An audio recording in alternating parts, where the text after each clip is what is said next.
Hello everyone, welcome to a new video. দুদিনের একটা ছোট্ট ট্রিপে যাচ্ছি দীঘা।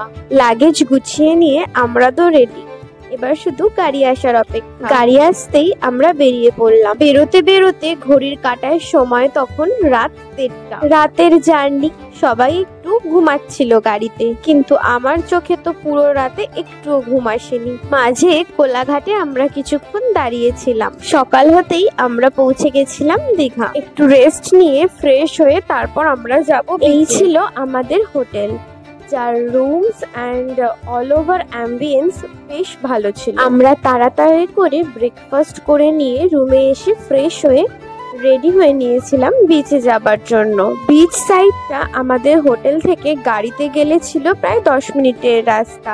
সবাই মিলে গাড়িতে আড্ডা দিয়ে গল্প করতে করতে পৌঁছে গেছিলাম বিচ সাইড। আর এই ছিল এখানকার ভিউ, বেশ ভালো লাগছিল, খুব সুন্দর হাওয়া। আর এখানে সবাই স্নান করছিল, বেশ অনেকটাই ভিড় ছিল এখানে। তাই আমরা ঠিক করেছিলাম আমরা আরো অনেকটা এগিয়ে গিয়ে দূরে একটু ফাঁকা জায়গায় যাব। জলের মধ্যে কিছুক্ষণ সময় কাটিয়ে লাঞ্চ করে রুমে এসে আমরা ঘুমিয়ে পড়েছিলাম। ঘুম ভাঙলে উঠে দেখি তখন প্রায় 8টা বাজে। কিন্তু ঘুরতে এসেছি, যাই হোক একটু তো বেরোতেই হবে। তখনই দেরি না করে ঝটপট রেডি হয়ে আবার বেরিয়ে পড়েছিলাম বাইরে। কিছুক্ষণ ঘুরতে ঘুরতে তারপর গোলা, পাপড়ি চাট, আইসক্রিম এইসব টুকটাক কিছু খাওয়া দাওয়া করে সমুদ্রের পাশে সুন্দর হাওয়া এনজয় করছিলাম।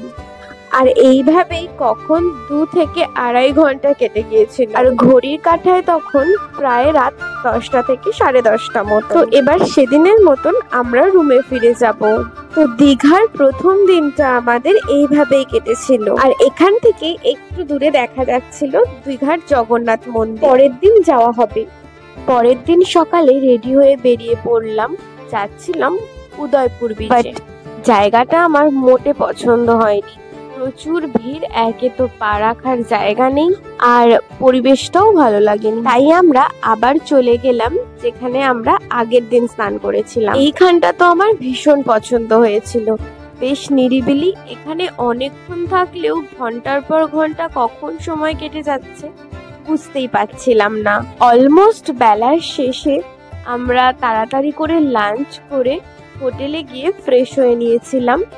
এবার আমরা যাব জগন্নাথ মন্দিরে। মন্দিরের সামনে অনেক দূর থেকে প্রচুর লাইন ছিল, প্রচুর ভিড়। আমরাও তাড়াতাড়ি করে লাইনে দাঁড়িয়ে পড়েছিলাম, কারণ মন্দিরে ঢুকতে দেওয়ার লাস্ট টাইম ছিল 8টা।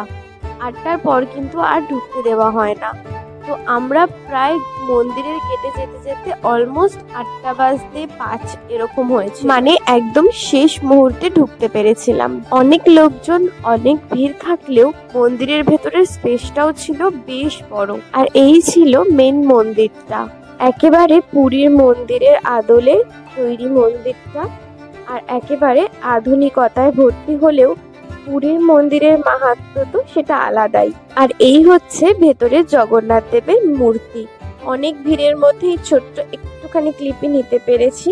দেন আমরা মন্দিরের বাইরেটাতে অনেকক্ষণ ঘুরছিলাম, আর একেবারে ক্লোজ থেকে কিছু ক্লিপ নিয়েছি মন্দিরের গায়ের কারুকার্যগুলোর। বেশ সুন্দর ছিল, একেবারে আধুনিকতায় পরিপূর্ণ যাকে বলে। মন্দিরের ভেতরটা আমরা পুরোটা ঘুরে দেখছিলাম, ভেতরের স্পেসটা অনেকটা জায়গা জুড়ে ছিল। আর এই ছিল ওখানকার রথ। তারপর আমরা গল্প করতে করতে মন্দির থেকে বেরিয়ে এসেছিলাম। দেন আমরা গেছিলাম ওল্ড দীঘা। যেতে না যেতেই এনার বায়নায় ইনি বাইকে চড়বে, তো দেরি না করে ওনাকে চাপিয়ে দেওয়া হলো। দেন আমরা পুরো মার্কেটটা ঘুরে দেখছিলাম, আর টুকটাক কিছু কেনাকাটা করার ছিল সেগুলোই করছিলাম। অনেকক্ষণ হাঁটাহাঁটি করার পর তারপর আমরা বেশ কিছুটা সময় সমুদ্রের ধারেই বসেছিলাম। দেন ডিনার করে রুমে চলে গিয়েছিলাম সেদিনকার মতো। পরের দিন আবার বাড়ি ফিরতে হবে। সকাল হতেই সবকিছু গুছিয়ে নিয়ে সমুদ্রকে টাটা বলে চলে এসেছিলাম বাড়ি। দীঘা ট্রিপের ভিডিও এতটুকুই। বাই।